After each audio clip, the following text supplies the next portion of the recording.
welcome. Today I'm in the Netherlands, sitting in the, how do you call it? I have already the German word in my head. In the camper.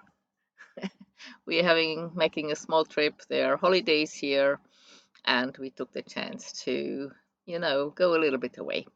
So now I'm here in the camper and responding to your request, personal feedback.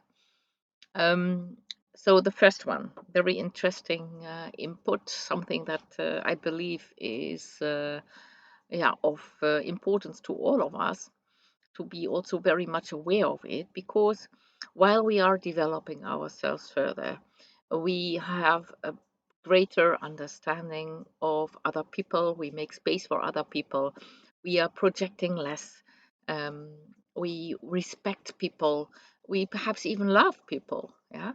And then there comes a time that we perhaps also easily give a lot of space, and we space to that everyone has his opinion and everything is fine, and we make space for everything. But inside of ourselves we also feel that some things is not actually really having our truth as we feel it. And we start perhaps becoming a little bit rational about things. We don't act from out our inner real truth congruently. And when that is the case, when you feel that you're reacting congruently against something, against a certain opinion, something that you really feel strongly, this is not okay. Yeah. Here it comes really in that you understand that you can still follow your instinct, and this is instinct. This is, like, I don't want this other opinion to be there. Yeah. When you feel that, and you express it like this, just express it firmly, that you're not okay with a certain behavior. Perhaps it's a remark or something else, that goes very much against your own truth. And here, when you feel that there's anger and stuff going on, surely perhaps you want to have a look into it, and you see like, what am I projecting here? What is it? But next to that, yeah, next to that, it is totally okay, to firmly express your truth, to hold in with your own truth, not to take your space with your own truth, what is really true to you, your world, to share that. It's a misunderstanding that there's only one true truth. Yeah. And as much as we make space for another person's truth, we also are very much invited to make space for our own truth and to really firmly express it. We still will come to that developmental stage, surely, but it's still important also to at this moment to be aware of that, to express your own truth firmly, and also not to feel obliged to it, and not to feel obliged to that you do have to, keep on now because you have firmly said your own truth, and now I have to keep it and I have to stand for it. Don't ever identify with any truth that you have. The beauty of truth is that it's dynamic. We learn, we get other ideas, we get other input, and our truths are dynamic, and allow them to be like that. So don't ever, identify yourself with the truth. But please, because you know that, dare to be expressive and firm in your truth. And we really don't have to make anyone wrong in order to express firmly our own truth. Yeah. So when someone shares his truth and says, "Oh, okay, I hear you. What I think is," and then you say what you think. And when you feel that, there is no inspiration with the other side, and there's no way, that you share this truth for the other person perhaps to pick up or something like that. This should also not be the reason when you want to share a truth in order to solve a problem, to be convincing, to take the other one to your own corner. Yeah, that's a threat. Yeah, but sharing your truth is a free thing. You just share your truth. Yeah, and dare to be very firm in that. Yeah, it's right. It's also really taking your place. It's safe to take your place. Your truth belongs to your place. Yeah, this is also part of who you are. Your truth. Our truths are very important, and they have a right to be there, regardless. Yeah, if they are still based on perhaps fear and defense. Good when we are aware. Yeah, good when we reflect. Still, if it's like that, yeah, we are ready in order to disappoint. We are ready to take our place at a certain moment. Yeah, even if it is not in the way that we say, like, oh, inspiring for the other person. Yeah, perhaps it's a threat. Perhaps the other person goes into a fight, and I don't know what, is very pissed off. That's all okay, also. Yeah. So share yourself freely, regardless of if it does fear or inspiration. It's part what wants to be shared. And in our development, sometimes, we lose connection with ourselves, the enthusiasm, the spirit, the real sharing, to be really firm on something. Yeah. Yes. So that's one part. Take your space.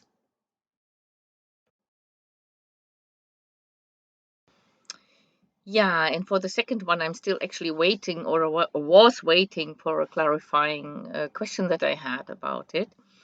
But I didn't get a response. So, and now I'm going to record. So it might still be also of interest for others, perhaps, but I think it might not be exactly an answer or response or a feedback on the question um, that was asked.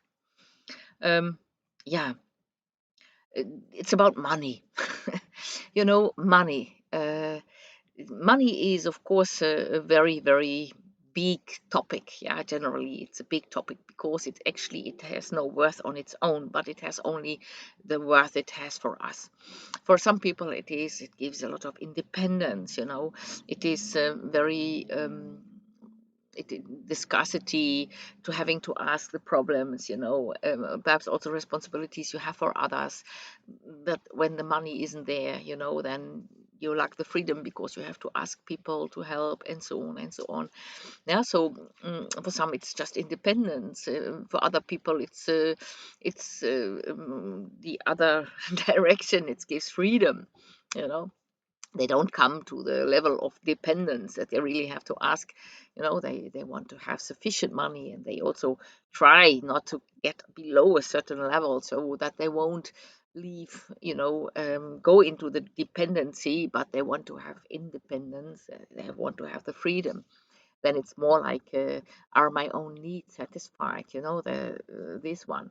But it can also have like safety and many, many other um, things it stands for. So it's, of course, an interesting question to ask yourself. What is money standing for me? How is money in my life important? Yeah. So what is the value? Coming back for what I talked about yesterday, yesterday last time. Yeah. What is standing it for? What value does it represent? Yeah. And it's a good question to ask. And then, of course, the next question is like, what are the criteria that is satisfying this value? And is it perhaps in conflict with some other values that we might have? Yeah.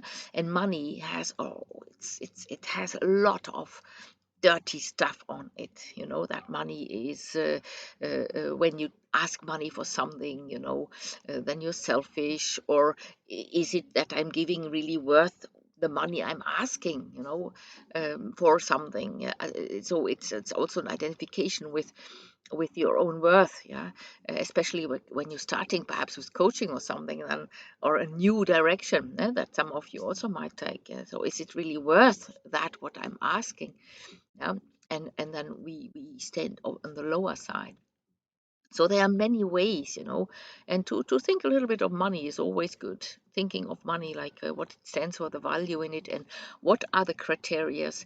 Yeah, what are the things that has to be there so that I can receive it. Yeah. And sometimes it's also the general part of receiving. Yeah. What am I allowed to receive? What are the criteria, the beliefs, yeah, that I have myself about it, about money? Yeah. And or what it stands for. So it's a very interesting topic, but it can also not be answered one 2, 3, just bang, bang, bang. This is how it is. Yeah.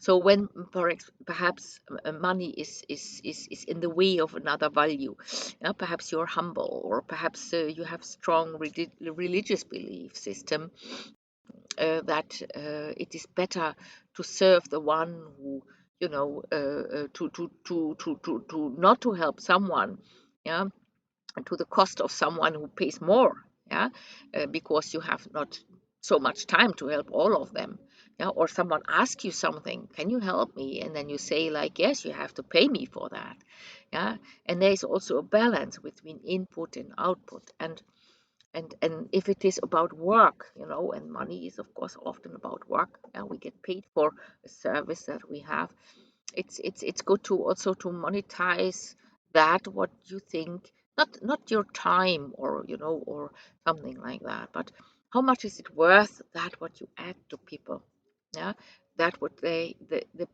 potential that they could get out of it, and to determine that, and an input and output here, when you say like, okay, um I want to be paid by an hour, or I want to be paid by, I don't know how, like me, I do it in programs, yeah. So I'm not getting paid by hour. I don't want that, yeah, because I believe that I don't want to count hours. It's like, oh no, I cannot answer this this blog because, oh, I'm now have work for free, blah blah blah. I don't want that. I never think of time, and I don't want that. I think of value, added value, to what I do give to other people, and then I determine that. Yeah, and then it's the question like, when someone can't pay, yeah, I do give special, prices also when people can't pay. I find that fine. Then the motivation, I find it important that people are truly motivated. Then this is really important for me. Yeah, what is the motivation behind it, when someone isn't paying the full amount? Yeah, so there, it can be a balance between input and output.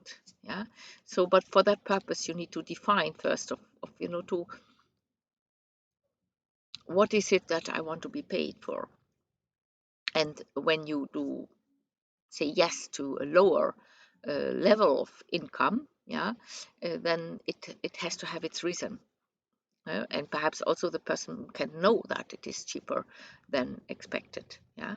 And then you can also ask something back for flexibility, like in the example given. Perhaps a person is more flexible in the timings when he receives your service, yeah. But when you say like, no, this is not correct, yeah, because the person pays less, but I don't want to give less, but you don't give less, yeah, but you give in a time that it is convenient to yourself, yeah. So it's having a peace, and just to, like when you feel yourself in troubles with it, and you feel like, can I really do this, can I really ask this money, can I really, you know um, is it worth it, yeah. So then just to be realistic and say like, okay, um, what can I ask, what do I ask for it, and to be congruent with that, to be congruent with what you're asking. Most of the time, yeah, that what we add to people's lives is much more worth than a great dinner or even a holiday, because it's often lasting, especially like when you are in coaching and training, yeah. So that is a different kind of story, but that doesn't matter here. It's about money and your criteria, so the values that is with money, and the criteria, so what must be there, yeah, in order to say, yes, I get it. So then you can say, it has to be perfect, yeah. Everything has to be perfect in order for me to ask something. I must know everything in order to ask a certain amount. My client must succeed in order to ask money. Now there can be all criteria, that has to be there in order to ask money, but then also to critically look at those beliefs that you have, those truths, yeah, those criteria, in order to feel congruent with asking money. Is it really relevant? Is it really true? What I'm asking you, is it even possible? Is it good for the client that he has to succeed for me to succeed? Yeah, or do I put a pressure on my client that is not fair to put?